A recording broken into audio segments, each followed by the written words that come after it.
Record the following transactions in the sales return and the purchase return book of Mrs. Gyan Prasad. Now here we have to record sales return and purchase return.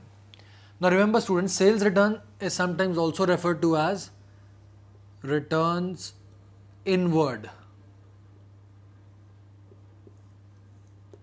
and purchase return is sometimes also referred to as returns outward.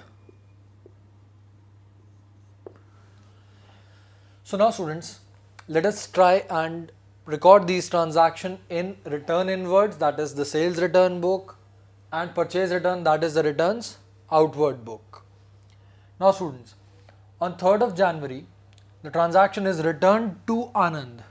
That means we have returned to Anand.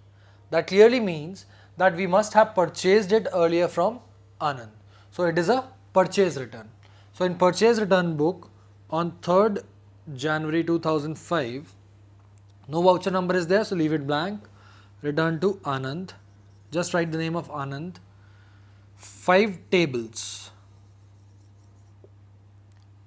at the rate of rupees 2000 each.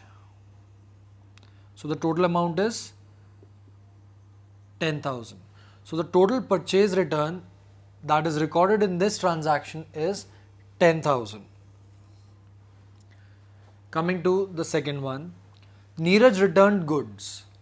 Now Neeraj returned goods. That means Neeraj is sending us back the goods that we had sold him earlier.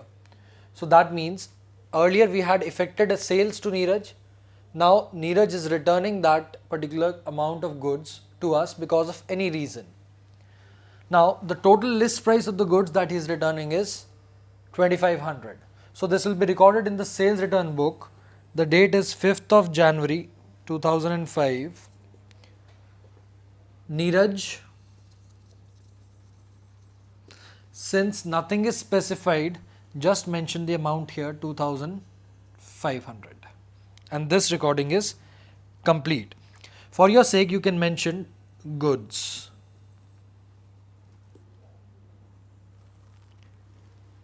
Now, coming to entry on 16th of January. Anurag returned 10 chairs. That means we had sold certain chairs to Anurag earlier and he is now returning those chairs to us. So since he is returning it to us, it is sales return. On 16th of January 2005, we'll write Anurag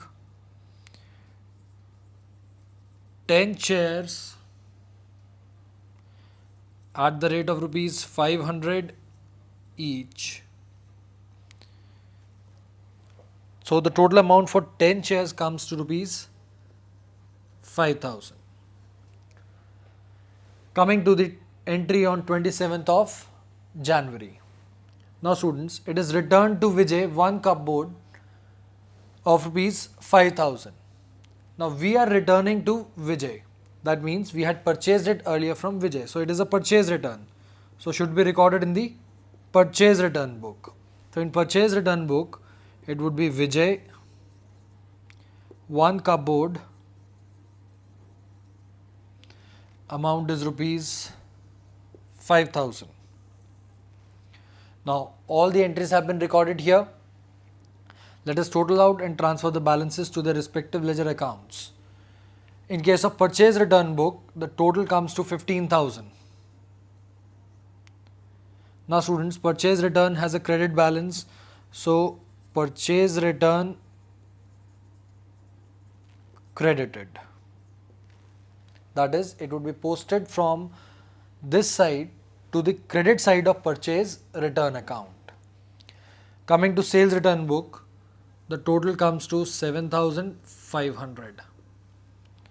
Now sales return has debit balance. So sales return on the debit side. So now students, remember that in case of questions like this, you have to identify the transactions, which one to be put in sales return or purchase return, and for that matter you can have mixed entries for purchase and sales book also. Do keep in mind, sales return is also referred to as return inwards and purchase return is also referred to as return outwards.